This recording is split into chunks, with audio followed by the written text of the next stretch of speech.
নমস্কার বন্ধুরা। Employment bank থেকে যে যুবশ্রী প্রকল্পের ভাতা মাসে, মাসে ৳১৫০০ করে দিয়ে আসছেন মুখ্যমন্ত্রী মমতা ব্যানার্জী। এই ৳১৫০০ কবে পাবেন আপনারা অ্যাকাউন্টে? দেখুন ১ মাসের টাকা পাবেন না বা ২ মাসের টাকা একসঙ্গে পাবেন সেটা নিয়ে গুরুত্বপূর্ণ একটি খবর আমি দেখিয়ে দিচ্ছি আপনাদের সামনে প্রমাণসহ যে এই মে মাসেই টাকা অ্যাকাউন্টে আসবে কিনা বা জুন মাসে যদি টাকা আসে তাহলে কত মাসের টাকা আসবে পুরোটাই এই বিস্তারিত আম আ আমি ভিডিওর মাধ্যমে জানিয়ে দিচ্ছি। দেখুন বন্ধুরা, আমি প্রমাণসহ দেখিয়ে দিচ্ছি। আমি ওয়েবসাইটে আসলাম এমপ্লয়মেন্ট ব্যাংক ওয়েবসাইটে গিয়ে। এখানে দেখুন এমপ্লয়মেন্ট ব্যাংক ওয়েবসাইটে গিয়ে দেখুন এখানে মেইন ওয়েবসাইটে আমি প্রবেশ করলাম। আমি প্রমাণসহ দেখিয়ে দিচ্ছি। আর এই ভিডিওটি দেখে আপনাদের যদি ভালো লাগে চ্যানেলটিকে সাবস্ক্রাইব করবেন, লাইক এবং শেয়ার করবেন। আমার একটু পাশে থাকবেন। অবশ্যই আপনারা এই চ্যানেলের মাধ্যমে এমপ্লয়মেন্ট ব্যাংকের যুবশ্রীর সমস্ত রকম খবর আপডেট পেয়ে যাবেন।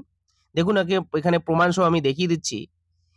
এর আগে অর্থাৎ মার্চ মাসের ২৭ তারিখে কিন্তু সর্বশেষ টাকা ক্রেডিট হয়েছে ১ মাসে। দেখুন এখানে স্ক্রিনশট আমি প্রমাণসহ দেখিয়ে দিচ্ছি যে ২৭শে মার্চ টাকা কিন্তু সর্বশেষ ৳১৫০০ ঢুকেছে।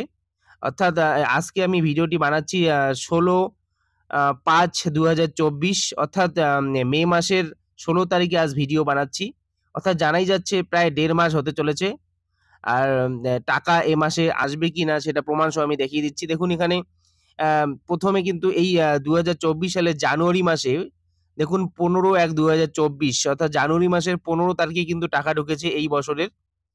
আর রেনুয়াল শুরু হয়েছে দেখুন আমি প্রমাণসহ দেখিয়ে দিচ্ছি ১৫/১/২০২৪ অর্থাৎ ১৫ তারিখেই কিন্তু রেনুয়াল শুরু হয়েছিল। আমরা জানি ৬ মাস পর, পর সবাইকে অ্যানেক্সার ৩ জমা করতে হয়। এখানে দেখুন ১৫/১/২০২৪ এ অ্যাকাউন্টে টাকা ক্রেডিট হয়েছে এবং সেদিন থেকেই কিন্তু রেনুয়াল শুরু হয়েছে।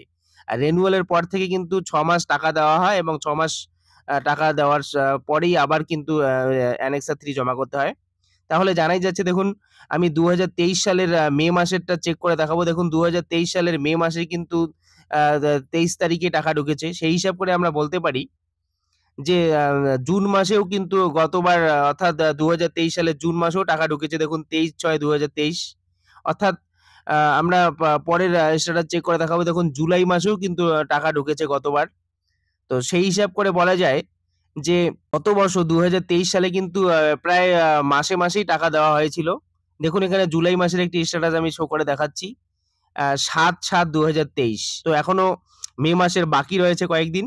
আশা করা যাচ্ছে যে মে মাসের ২৫ থেকে ৩০ তারিখের মধ্যেই ১ মাসের টাকা অ্যাকাউন্টে ক্রেডিট হবে। আর যদি না হয় তাহলে অবশ্যই জুন মাসে আপনারা কিন্তু ১ম সপ্তাহেই কিন্তু ২ মাসের টাকা পেয়ে যাবেন অ্যাকাউন্টে। আর জুলাই মাসে কিন্তু আরো ১ মাসের টাকা পাবেন। সর্বমোট ৩ মাসের টাকা কিন্তু পাবেন। আর জুলাই মাস থেকে আবার অ্যানেক্সার ৩ জমা শুরু হবে। জুলাই মাসের কত তারিখ থেকে অ্যানেক্সার ৩ জমা হবে আমি পরবর্তী ভিডিওতে জানিয়ে দেব একটি সূত্র মারফত জানা গিয়েছে যে ২ মাসের টাকা দেওয়ার জন্য সমস্ত কিছু প্রক্রিয়া সম্পন্ন হয়েছে। মে মাসের ২৭ তারিখে অর্থাৎ এই মাসের ২৭-২৮ তারিখে বা ৩০ তারিখের মধ্যে ১ মাসের টাকা আসবে এবং জুন মাসের ১ম সপ্তাহে কিন্তু আরো ১ মাসের টাকা সর্বমোট ২ মাসের টাকা কিন্তু আপনারা পেয়ে যাবেন। চ্যানেলটিকে সাবস্ক্রাইব করে পাশে থাকার চেষ্টা করবেন। লাইক এবং সাবস্ক্রাইব করবেন, শেয়ার করতে ভুলবেন না বন্ধুরা। ধন্যবাদ, নমস্কার।